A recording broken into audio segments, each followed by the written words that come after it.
നമസ്കാരം. ഈ വീഡിയോയിൽ സോൾവെൻറ്റ് സിമൻറ്റ് നിർമ്മാണത്തെക്കുറിച്ചാണ് പറയുന്നത്. സോൾവെൻറ്റ് സിമൻറ്റ് നമുക്കെല്ലാം അറിയാം, PVC പൈപ്പുകൾ കൂട്ടി യോജിപ്പിക്കാൻ ഉപയോഗിക്കുന്ന ഒരു കെമിക്കൽ ആണ് സോൾവെൻറ്റ് സിമൻറ്റ്. അതിപ്പോൾ പ്ലംബിങ്ങുമായിട്ട് ബന്ധപ്പെട്ടുള്ള ആവശ്യങ്ങൾക്ക് നമുക്ക് സോൾവെൻറ്റ് സിമൻറ്റ് ആവശ്യമായിട്ട് വരും. ഇതൊരു വ്യാവസായികമായിട്ടുള്ള ഉൽപ്പന്നങ്ങളാണ്. അപ്പോൾ ഇത് നിർമ്മിക്കുന്ന നിരവധി ചെറുകിട യൂണിറ്റുകൾ കേരളത്തിൽ അങ്ങോളം ഉണ്ട്. അപ്പോൾ ഇതിൻ്റെ നിർമ്മാണം ആരംഭിക്കാനായിട്ട് വളരെ സാങ്കേതികമായിട്ടുള്ള ബുദ്ധിമുട്ടുകളൊന്നുമില്ല. നമുക്ക് വളരെ ചെറുകിടമായിട്ടുള്ള രീതിയിൽ കുറഞ്ഞ മുതൽ മുടക്ക് ഉപയോഗിച്ചിട്ട് ചെയ്യാൻ പറ്റുന്ന ഒരു കാര്യമാണ്. അപ്പോൾ ഇത് നിർമ്മാണ രീതി എന്ന് വെച്ച് കഴിഞ്ഞാൽ കുറച്ച് പെട്രോളിയം ഉൽപ്പന്നങ്ങൾ മിക്സ് ചെയ്തിട്ടാണ് ഇത്തരത്തിലുള്ള സോൾവെൻറ്റ് സിമൻറ്റ് ഉണ്ടാക്കിയെടുക്കുന്നത്. പെട്രോളിയം ഉൽപ്പന്നങ്ങളായ toluene, acetone, PVC resin, cyclohexanone എന്നിങ്ങനെ 3-4 കെമിക്കലുകളാണ് ഇതിൻ്റെ നിർമ്മാണത്തിന് ഉപയോഗിക്കുന്നത്. ഇതിൽ 3 കെമിക്കലുകൾ ലിക്വിഡ് ഫോമിലുള്ളതും മറ്റൊന്ന് പൗഡർ ഫോമിലുള്ളതുമാണ്. ഇത് നിശ്ചിത അനുപാതത്തിൽ കൂട്ടി യോജിപ്പിച്ചിട്ട് ആണ് ഇത്തരത്തിൽ നമ്മൾ സോൾവെൻറ്റ് സിമൻറ്റ് നിർമ്മിക്കുന്നത്. നിർമ്മാണ പ്രക്രിയ വളരെ എളുപ്പമാണ്. ഈ പ്രോഡക്റ്റ് നിർമ്മിച്ചെടുക്കാനായിട്ട് ഒരു 10-15 മിനിറ്റ് സമയം മാത്രമേ ആവശ്യമുള്ളൂ. പക്ഷേ ഇതിൽ പ്രധാനം ഇതിൻ്റെ കൃത്യമായിട്ടുള്ള ഫോർമുല മനസ്സിലാക്കി ഏതൊക്കെ ഏതൊക്കെ അസംസ്കൃത വസ്തുക്കളാണ് ഏതൊക്കെ രീതിയിൽ ലയിപ്പിച്ച് നമ്മൾ മിക്സ് ചെയ്ത് ഇതുണ്ടാക്കേണ്ടതെന്നുള്ള കാര്യം പഠിച്ചു കഴിഞ്ഞതിന് ശേഷം ആർക്ക് വേണമെന്നുണ്ടെങ്കിലും ചെയ്യാവുന്ന വളരെ സിമ്പിളായിട്ടുള്ള ഒരു നിർമ്മാണ രീതിയാണ് ഇതിനുള്ളത്. പിന്നെ പ്രത്യേകിച്ച് നമ്മൾ എന്തെങ്കിലും മെഷീനറിയോ അങ്ങനെയുള്ള എക്യുപ്മെൻറ്റ്സ് ഒന്നും ഇതിൻ്റെ ആവശ്യമില്ല. ഇത്തരത്തിലുള്ള അസംസ്കൃത വസ്തുക്കൾ നമുക്ക് കേരളത്തിൽ തന്നെ അവൈലബിൾ ആയിട്ടുണ്ട്. അപ്പോൾ കേരളത്തിൽ നിന്ന് തന്നെ ഇതിൻ്റെ ഹോൾസെയിൽ കേന്ദ്രങ്ങളിൽ നിന്ന് നമുക്കത് വാങ്ങാനായിട്ട് പറ്റും. ഇത് ലിക്വിഡ് ഫോമിൽ കിട്ടുന്ന ഈ കെമിക്കലുകൾ നമ്മൾ മണ്ണെണ്ണയൊക്കെ കൊണ്ടുവരുന്ന ബാരലുകളുണ്ടല്ലോ, സിമിലർ ബാരലുകളിലാണ് നമുക്ക് വാങ്ങാനായിട്ട് കിട്ടുക. അപ്പോൾ അത്തരത്തിലുള്ള പ്രോഡക്റ്റുകൾ വാങ്ങി പിന്നെ ഇതെല്ലാം നിശ്ചിത അനുപാതത്തിൽ കൂട്ടി യോജിപ്പിച്ചിട്ട് ചെറിയ ടിന്ന് കണ്ടെയ്നറുകളിലാക്കി പാക്ക് ചെയ്യുന്നു. അതിനുശേഷം നമ്മൾ ആരാണോ മാനുഫാക്ചർ ചെയ്യുന്നത് അവരുടെ ബ്രാൻഡ് നെയിം ഒട്ടിച്ച് ലേബൽ ഒട്ടിച്ചിട്ട് പാക്ക് ചെയ്യുന്നു എന്നുള്ളതാണ് ചെയ്യുന്നത്. അതിനുശേഷം അതിന് 24 പീസ് വീതം അല്ലെങ്കിൽ 30 പീസ് വീതമോ ഒക്കെയുള്ള ബോക്സുകളിലായിട്ട് നിറച്ച് പ്ലംബിംഗ് ഷോപ്പുകൾ വഴിയൊക്കെ വിതരണം ചെയ്യുകയാണ് സാധാരണ ചെയ്യുന്നത്. അപ്പോൾ ഇതിന് നമുക്ക് വേണ്ടി വരിക പ്രത്യേകിച്ച് വലിയ മെഷീനറികളെയോ അല്ലെന്നുണ്ടെങ്കിൽ വലിയ ഫാക്ടറി സെറ്റപ്പോ ഒന്നും ആവശ്യം വരത്തില്ല. ചെറിയൊരു ഷെഡോ മറ്റോ ഉണ്ടെന്നുണ്ടെങ്കിൽ അതെല്ലാം അവിടെ വെച്ചിട്ട് തന്നെ ചെയ്യാവുന്നതേ ഉള്ളൂ. ഇത് പിന്നെ മിക്സ് ചെയ്യാൻ വേണ്ടിയിട്ട് കുറച്ച് പ്ലാസ്റ്റിക് വലിയ ക്യാനുകൾ വേണ്ടി വരും. അതിനുശേഷം പിന്നെ നമുക്ക് റീഫില്ല് ചെയ്യാൻ വേണ്ടിയിട്ട് ചെറിയ ബോട്ടിലുകൾ നിറയ്ക്കാൻ വേണ്ടിയിട്ട് സാധാരണ 50 മില്ലി 100 മില്ലി പോലെയായിട്ടുള്ള അളവിലുള്ള ഉൽപ്പന്നങ്ങളാണ് കൂടുതലും മാർക്കറ്റുകളിൽ നന്നായിട്ട് വിറ്റഴിയുന്നത്. പിന്നെ വേണമെന്നുണ്ടെങ്കിൽ 250 മില്ലി, 1/2 ലിറ്റർ, 1 ലിറ്റർ, 5 ലിറ്റർ ഇങ്ങനെയൊക്കെ ഉള്ള സൈസുകളിലും നമുക്ക് ഇത്തരത്തിലുള്ള പ്രോഡക്റ്റുകൾ വിൽപ്പന നടത്താവുന്നതാണ്. അപ്പം വലിയ പാക്കുകളിൽ വലിയ ബോട്ടിലുകളിൽ ഉള്ള പ്രോഡക്റ്റുകൾ സാധാരണ പ്ലംബേഴ്സും പിന്നെ അല്ലെന്നുണ്ടെങ്കിൽ വാട്ടർ അതോറിറ്റിയുടെയൊക്കെ പണിയെടുത്ത് ചെയ്യുന്ന ആൾക്കാരും അല്ലെന്നുണ്ടെങ്കിൽ കുഴൽക്കിണറുമായിട്ട് ബന്ധപ്പെട്ട തൊഴിലുകൾ ചെയ്യുന്ന ആൾക്കാരുമൊക്കെയാണ് വലിയ അളവിലുള്ള കണ്ടെയ്നറുകൾ വാങ്ങുന്നത്. അല്ലാതെ സാധാരണ ഹൗസ് ഹോൾഡ് ഉപയോഗത്തിന് അല്ലെന്നുണ്ടെങ്കിൽ പ്ലംബിങ്ങിൻ്റെ ചെറിയ ആവശ്യങ്ങൾക്ക് 50 മില്ലി 100 മില്ലി പോലെയുള്ള ബോട്ടിലുകളാണ് കൂടുതലും ആൾക്കാർ പ്രിഫർ ചെയ്യുന്നത്. അപ്പോൾ ഇത് ആർക്ക് വേണമെന്നുണ്ടെങ്കിലും സ്വന്തം വീട്ടിൽ ഒരു ചെറിയ ഷെഡോ മറ്റോ കെട്ടിയിട്ട് ചെയ്യാവുന്നതാണ്. അപ്പോൾ ഇത് നമുക്ക് ഹോൾസെയിലായിട്ട് വാങ്ങിയിട്ട് കൊണ്ടുവന്നിട്ട് ഇതുപോലെ ടിൻ കണ്ടെയ്നറുകളിലാണ് നിറയ്ക്കുന്നത്. ടിൻ കണ്ടെയ്നറുകൾ നമുക്ക് തമിഴ്നാട്ടിൽ നിന്നോ അല്ലെന്നുണ്ടെങ്കിൽ അഹമ്മദാബാദിൽ നിന്നോ ഒക്കെ വാങ്ങാനായിട്ട് പറ്റും. ഇത്തരത്തിലുള്ള കണ്ടെയ്നറുകൾ നിർമ്മിച്ച് കൊടുക്കുന്ന കമ്പനികൾ ധാരാളമുണ്ട്. നമ്മൾ ബാങ്ക് അക്കൗണ്ടിൽ പൈസ ഇട്ട് കൊടുത്തു കഴിഞ്ഞാൽ ഒരു 8-10 ദിവസത്തിനുള്ളിൽ അവർ നമ്മൾ തൊട്ടടുത്തുള്ള കൊറിയർ കമ്പനിയിൽ അവർ അയച്ച് തരികയാണ് സാധാരണ ചെയ്യുക. പിന്നീട് നമുക്ക് നമ്മൾ ടിന്ന് വാങ്ങുമ്പോഴത്തേക്ക് 2 തരത്തിൽ വാങ്ങാൻ പറ്റും. നമ്മുടെ തന്നെ ലേബൽ ഒട്ടിച്ചിട്ടുള്ള റെഡിമെയ്ഡ് ആയിട്ടുള്ള ടിന്നുകൾ നമുക്ക് വാങ്ങാൻ പറ്റും. അല്ലെന്നുണ്ടെങ്കിൽ പ്ലെയിൻ ആയിട്ടുള്ള ടിന്നുകൾ വാങ്ങിയിട്ട് അതിൽ നമ്മുടെ ബ്രാൻഡ് നെയിം ഒട്ടിച്ച് ചേർക്കാനായിട്ട് സാധിക്കും. അപ്പോൾ തുടക്കത്തിൽ നമ്മൾ കുറഞ്ഞ രീതിയിൽ ചെയ്യാനാണ് ഉദ്ദേശിക്കുന്നതെങ്കിൽ പ്ലെയിൻ ആയിട്ടുള്ള ടിന്നുകൾ വാങ്ങിയിട്ട് അതിൽ നമ്മുടെ ലേബലുകൾ ഒട്ടിച്ച് ചേർക്കുന്നതായിരിക്കും കുറച്ചുകൂടെ സൗകര്യം. അപ്പോൾ അല്ലാതെ നമ്മുടെ ബ്രാൻഡഡ് ആയിട്ടുള്ള ടിന്നുകൾ ഓർഡർ ചെയ്യുകയാണെന്നുണ്ടെങ്കിൽ നമ്മൾ കൂടുതൽ ബൾക്കായിട്ടുള്ള ക്വാണ്ടിറ്റി ഓർഡർ ചെയ്യേണ്ടി വരും. അപ്പോൾ നമുക്ക് മുതൽ മുടക്ക് കൂടുതലാവാനായിട്ട് സാധ്യതയുണ്ട്.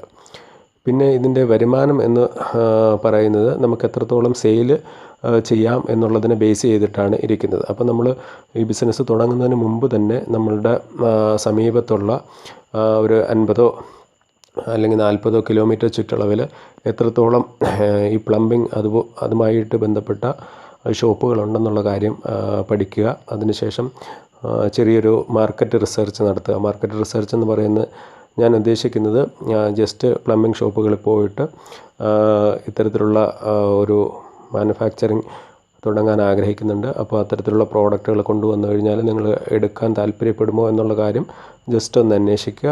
അപ്പോൾ അതിൽ താല്പര്യപ്പെടുന്നവരാണ് കൂടുതലെങ്കിലും, അല്ലെങ്കിൽ ഒരു 80% ഉണ്ടെന്നുണ്ടെങ്കിൽ നമുക്ക് ധൈര്യമായിട്ടത് തുടങ്ങാനായിട്ട് പറ്റും. ഇപ്പം നമുക്ക് 24 പീസോ അല്ലെങ്കിൽ 30 പീസോ വെച്ചിട്ടുള്ള ഒരു ബോക്സ് ഒരു കടയിൽ ഷോപ്പിൽ വെച്ചിട്ട് കൊടുക്കാൻ സാധിക്കുകയാണെന്നുണ്ടെങ്കിൽ ആഴ്ചയിൽ ഒരിക്കലോ അല്ലെങ്കിൽ 2 ആഴ്ചയിൽ ഒരിക്കലോ ഒക്കെ നമുക്ക് കൊടുക്കാൻ സാധിക്കുന്ന ഒരു സിറ്റുവേഷൻ വരികയാണെന്നുണ്ടെങ്കിൽ തീർച്ചയായിട്ടും ഇത് തുടങ്ങാവുന്നതാണ്. പിന്നെ ഇതിൻ്റെ വരുമാന സാധ്യത ഞാൻ നേരത്തെ പറഞ്ഞ മാതിരി നമുക്ക് എത്രത്തോളം സെയിൽ ചെയ്യാൻ പറ്റും എന്നുള്ളതിനെ ബേസ് ചെയ്തിട്ടാണ് ഇരിക്കുന്നത്.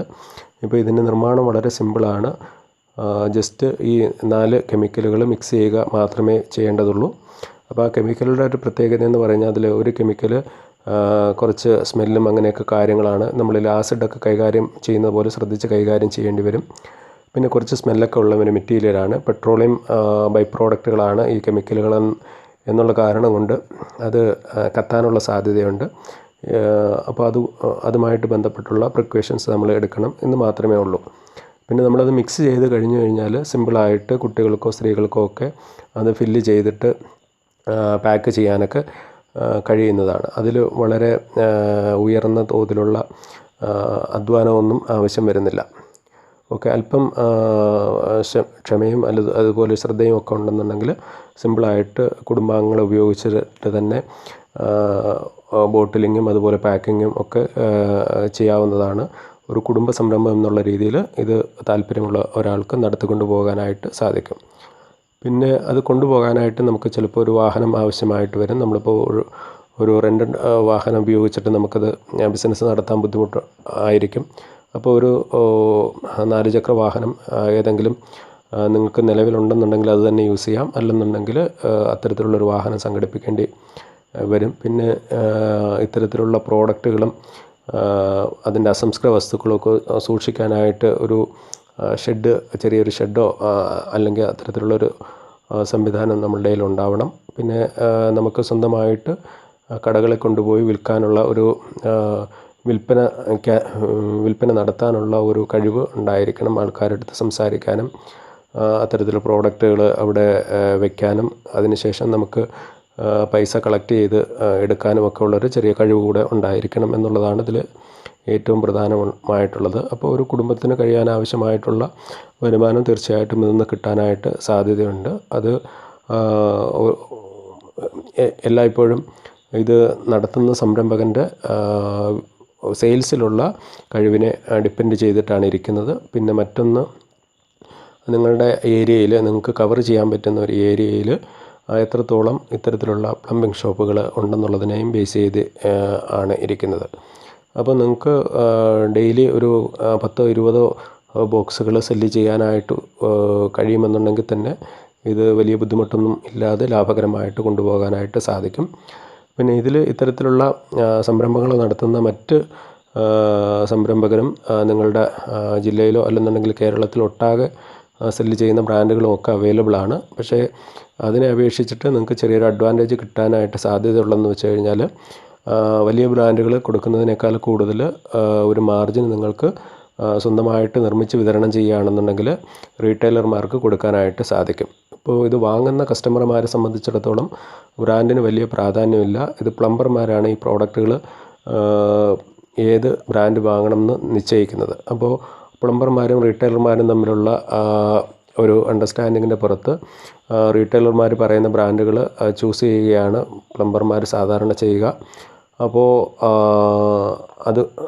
അതുവഴി നിങ്ങൾക്ക് മൊത്തം വിൽപ്പനയുടെ ഒരു ഷെയർ കിട്ടാനായിട്ട് സാധ്യതയുണ്ട്. പിന്നെ മറ്റൊരു സാധ്യത എന്ന് പറഞ്ഞു കഴിഞ്ഞാൽ ഈ സോൾവെൻ്റ് സിമെൻറ്റ് നിങ്ങൾ സ്ഥിരമായിട്ട് ധാരാളം കടകളിൽ വിൽക്കുകയാണെന്നുണ്ടെങ്കിൽ അതുമായിട്ട് അനുബന്ധപ്പെട്ട് പ്രോഡക്റ്റുകൾ കൂടെ നിങ്ങൾക്ക് വേണമെന്നുണ്ടെങ്കിൽ ഹോൾസെയിൽ സ്ഥാപനങ്ങളിൽ നിന്ന് വാങ്ങിയിട്ട് നിങ്ങൾക്ക് സെയിൽ ചെയ്യാൻ കഴിയുന്നതാണ്. അപ്പം അങ്ങനെ പതുക്കെ നിങ്ങൾക്ക് നിങ്ങളുടെ വിപണി ഡെവലപ്പ് ചെയ്ത് എടുക്കാനായിട്ട് സാധിക്കും. പിന്നെ ഇത് നമ്മൾ കടകളിൽ തുടക്കത്തിൽ കൊണ്ടുപോകുമ്പോൾ എല്ലാവരും റെഡി ക്യാഷ് തരണമെന്ന് നിർബന്ധമൊന്നുമില്ല. മിക്കവാറും കേസുകളിൽ നിങ്ങൾ ഒരു 10 കേസ് വിൽക്കുകയാണെന്നുണ്ടെങ്കിൽ അത് 5 ബോക്സിൻ്റെ പൈസ ഉടനെ തന്നെ തരാൻ സാധ്യതയുണ്ട്.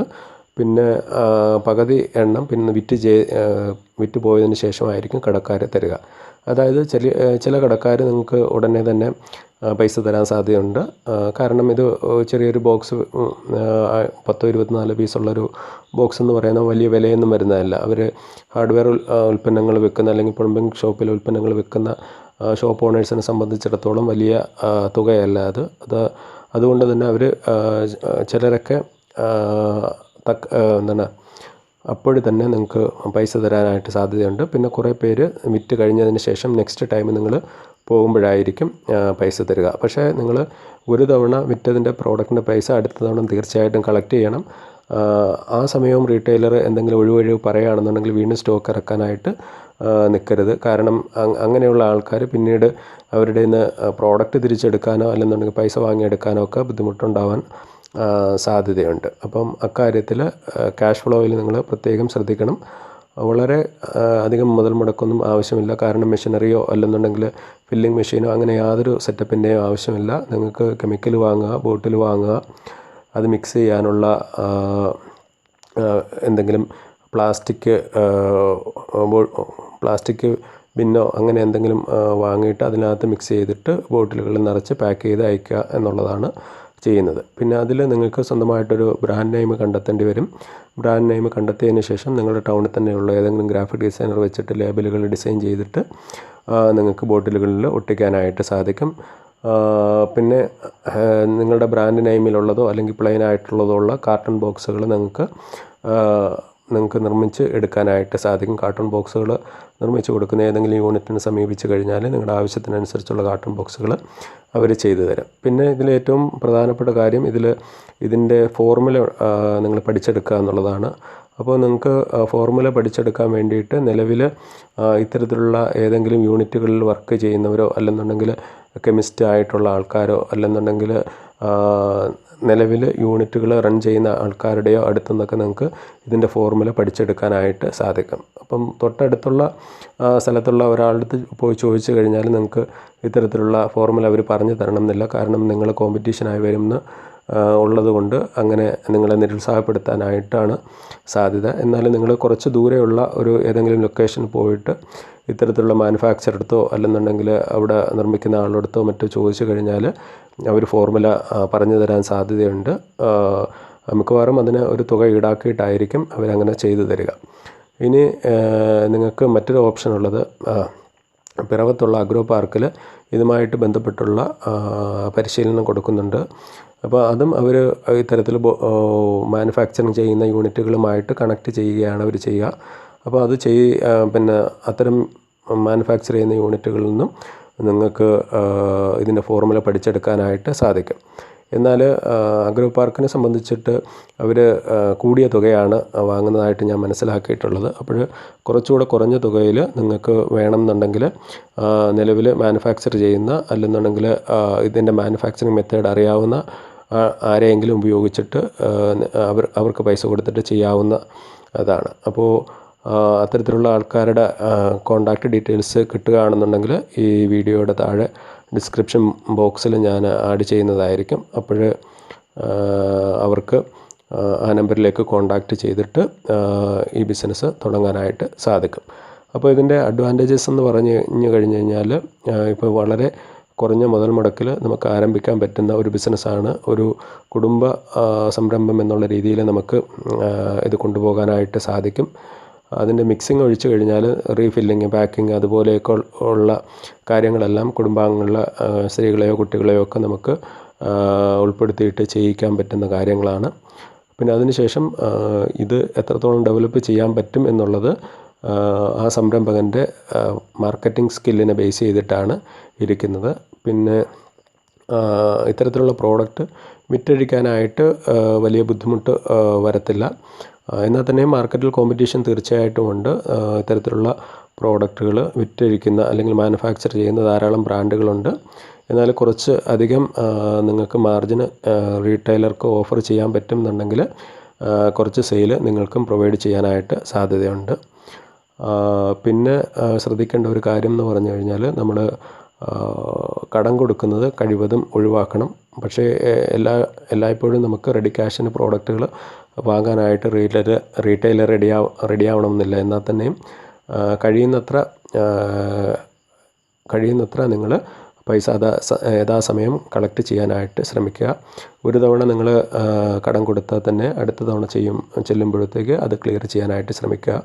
വീണ്ടും വീണ്ടും കടം കൊടുക്കാതിരിക്കുക എന്നൊക്കെ ഉള്ള കാര്യങ്ങൾ ശ്രദ്ധിച്ചു കഴിഞ്ഞാൽ ഒരു ചെറുകിട സംരംഭം എന്നുള്ള രീതിയിൽ ഇത് നന്നായിട്ട് കൊണ്ടുപോകാനായിട്ട് സാധിക്കും. കൂടാതെ തന്നെ നിങ്ങൾക്ക് പരിചയമായി വരുമ്പോഴത്തേക്ക് അനുബന്ധമായിട്ടുള്ള നിരവധി പ്രോഡക്റ്റുകൾ മറ്റ് മാനുഫാക്ചേഴ്സിൻ്റെ കയ്യിൽ നിന്നോ അല്ലെങ്കിൽ ഹോൾസെയിലറുടെ കയ്യിൽ നിന്നോ വാങ്ങി നിങ്ങൾക്ക് നിങ്ങളുടെ ഈ പ്രോഡക്റ്റിൻ്റെ ഒപ്പം തന്നെ നിങ്ങൾക്ക് ഡിസ്ട്രിബ്യൂട്ട് ചെയ്യാനും അതുവഴി അധിക വരുമാനം ഉണ്ടാക്കാനും ഒക്കെ സാധിക്കും.